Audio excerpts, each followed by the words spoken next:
لیکن جب اللہ کے آخری رسول کا تذکرہ آتا ہے تو ابھی جو آیت میں نے پڑھی، اللہ کہتے ہیں وَعَلَّمَكَ مَا لَمْ تَكُنْ تَعْلَمْ وَكَانَ فَضْلُ اللَّهِ عَلَيْكَ عَظِيمًا، کہ اے نبی آپ کو ہم نے ہر وہ چیز سکھلا دی جو آپ نہیں جانتے تھے، اور اسی لیے خود اللہ کے رسول کہا کرتے تھے اوتیت علم الاولین والآخرین، پہلے جتنے انبیاء آ چکے ہیں، پہلے جتنے لوگ دنیا میں آئے ہیں اور بعد میں جو آنے والے ہیں، سب کا علم اللہ نے مجھ کو عطا دیا۔ تو گویا اللہ کے آخری رسول کو کمال علم حاصل تھا، وہ تمام علوم آپ جانتے تھے جو علوم تمام انبیاء میں اور تمام لوگوں میں پائے جاتے ہیں، اس کا مجموعہ اللہ کے آخری رسول صلی اللہ علیہ وسلم کے اندر پایا جاتا ہے۔ اسی طرح سے قرآن اور حدیث کو پڑھیں تو 3 لفظ آتے ہیں، ایک ہے خلق حسن، ایک ہے خلق کریم اور ایک ہے خلق عظیم۔ خلق حسن کا مطلب ہوتا ہے ادلا بدلی، آپ نے مجھے ایک تھپڑ مارا، میں نے آپ کو ایک تھپڑ اتنی ہی زور سے مار دیا، تو یہ برابر سرابر ہوا، یہ بھی اخلاق ہے، خلق حسن ہے، اس میں ایک طرح کا عدل اور انصاف پایا جاتا ہے۔ اور وجزاء سیئۃ سیئۃ مثلھا فمن عفا واصلح فاجرہ علی اللہ، لیکن ایک ہوتا ہے خلق کریم، جس کے بارے میں خود اللہ کے رسول کہا کرتے تھے انما بعثت لاتمم مکارم الاخلاق، اللہ نے مجھ کو دنیا میں اس لیے بھیجا ہے کہ جو اخلاق کریمانہ ہیں اس کی میں تکمیل کروں۔ خلق حسن ادلا بدلا، جس میں اعتدال پایا جاتا ہو، انصاف پایا جاتا ہو۔ ایک تھپڑ آپ نے مارا مجھ کو، میں نے آپ کو ایک تھپڑ مار دیا، لیکن اگر میں نے 2 تھپڑ مارا تو آپ بھی کہتے ہیں یہ بڑا بدخلق ہے، بڑا بد اخلاق ہے۔ ایک تھپڑ مارا تھا تو ایک تھپڑ مارنا چاہیے تھا، 2 تھپڑ کیوں مار دیے؟ اور خلق کریم کے اندر ہوتا ہے ایثار کا جذبہ، وہ بدلہ نہیں لیتا بلکہ معاف کر دیتا ہے۔ اسی لیے اللہ کے رسول کہتے ہیں کہ مجھ کو دنیا میں اس لیے بھیجا گیا کہ جو اخلاق کریمانہ ہیں اس کی میں تکمیل کر دوں، لوگوں کو تمام اخلاق کریمانہ سکھا دوں۔ اللہ نے مجھ کو اس لیے دنیا میں بھیجا۔ اور ایک جگہ الفاظ ہے انما بعثت معلما، مجھے اللہ نے معلم بنا کر بھیجا ہے، میں پوری انسانیت کا معلم بنا کر بھیجا گیا ہوں۔ اللہ نے براہ راست مجھے علم عطا کیا ہے اور میں ان علوم کو اپنی امت کو پہنچایا ہوں، پھر امت آنے والی دنیا تک پہنچائیں گے۔ گویا کہ اللہ کے رسول صلی اللہ علیہ وسلم معلم انسانیت بنا کر بھیجے گئے۔ تو خلق کریم کے اندر ایثار کا جذبہ ہوتا ہے، بدلہ نہیں لیتا۔ کسی نے ایک تھپڑ مارا، اس نے تھپڑ کا جواب نہیں دیا بلکہ معاف کر دیا۔ اور خلق عظیم کا مطلب یہ ہوتا ہے کہ بدلہ بھی نہیں لیتا، معاف بھی کر دیتا ہے، مزید اس کے اوپر احسان کرتا ہے، یہ ہے خلق عظیم۔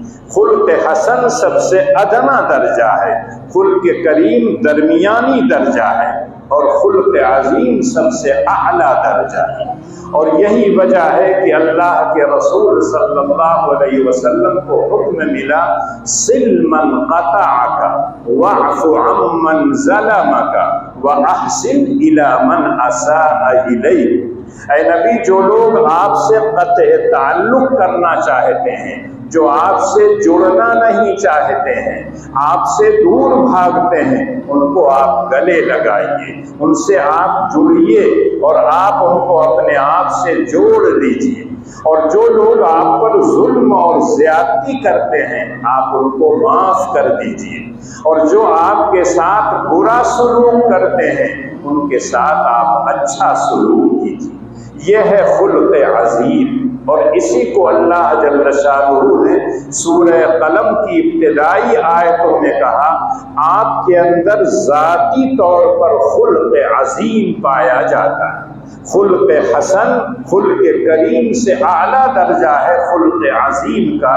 نون والقلم وما یسطرون ما انت بنعمت ربک بمجنون وان لک لاجرا غیر ممنون وانک لعلی خلق عظیم۔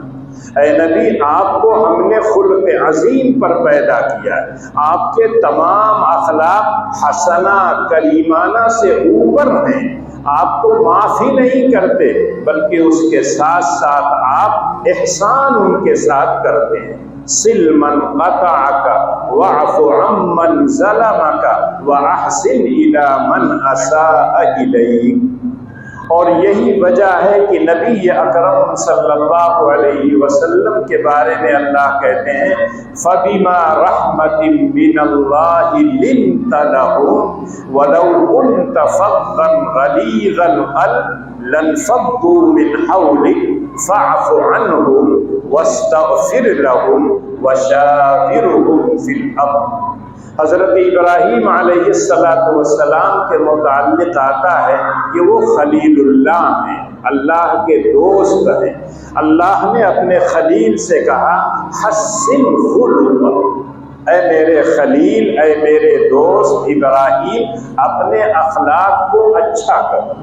حضرت موسیٰ علیہ السلام کا واقعہ پڑھیے تو جہاں تورات کا تذکرہ آتا ہے وہاں اللہ کہتے ہیں وَكَتَبْنَا عَلَيْهِمْ فِيهَا أَنَّ النَّفْسَ بِالنَّفْسِ وَالْعَيْنَ بِالْعَيْنِ وَالْأُذُنَ بِالْأُذُنِ وَالسِّنَّ بِالسِّنِّ وَالْجُرُوحَ قِصَاص۔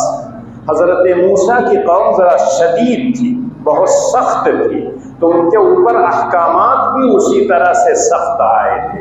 اللہ نے کہا تورات میں ہم نے یہ چیز فرض قرار دی، کوئی کسی کو اگر جان سے مارے تو اس کو جان سے مار سکتے ہو، جس کو قصاص کہا جاتا ہے۔ کسی نے آپ کی آنکھ توڑی تو اس کی آنکھ توڑ سکتے ہو، کسی نے آپ کے دانت توڑے تو اس کے دانت آپ توڑ سکتے ہیں، کسی نے آپ کا کان کاٹا تو آپ اس کا کان کاٹ سکتے ہیں، کسی نے آپ کا دانت توڑا تو اس کا دانت آپ توڑ سکتے ہیں، کسی نے آپ کو زخم لگایا تو اس زخم کا بدلہ آپ لے سکتے ہیں۔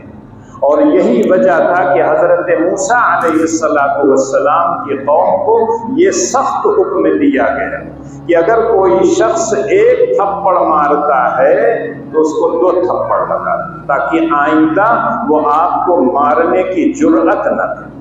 حضرت عیسیٰ علیہ السلام کو اللہ نے حکم دیا کہ اپنی قوم سے کہو نرمی برتے، اگر کوئی ایک گال پر ایک تھپڑ مارتا ہے تو حضرت عیسیٰ علیہ السلام کی تعلیم تھی دوسرا گال پیش کر دو تاکہ ایک تھپڑ اس پر بھی مارے، تاکہ دونوں برابر سرابر ہو جائیں، ادھر بھی اگر نشان ہے تو ادھر بھی نشان پڑ جائے۔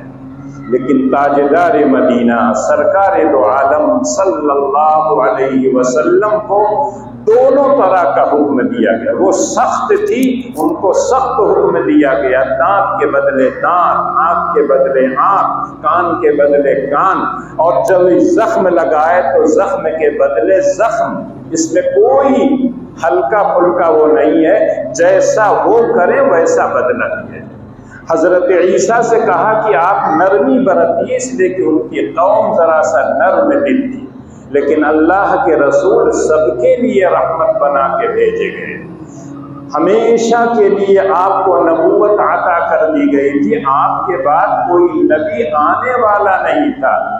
آپ جو دین لے کے آئے تھے اس دین میں سخت قومیں بھی آئیں گی اور نرم دل قوم بھی آئے گی،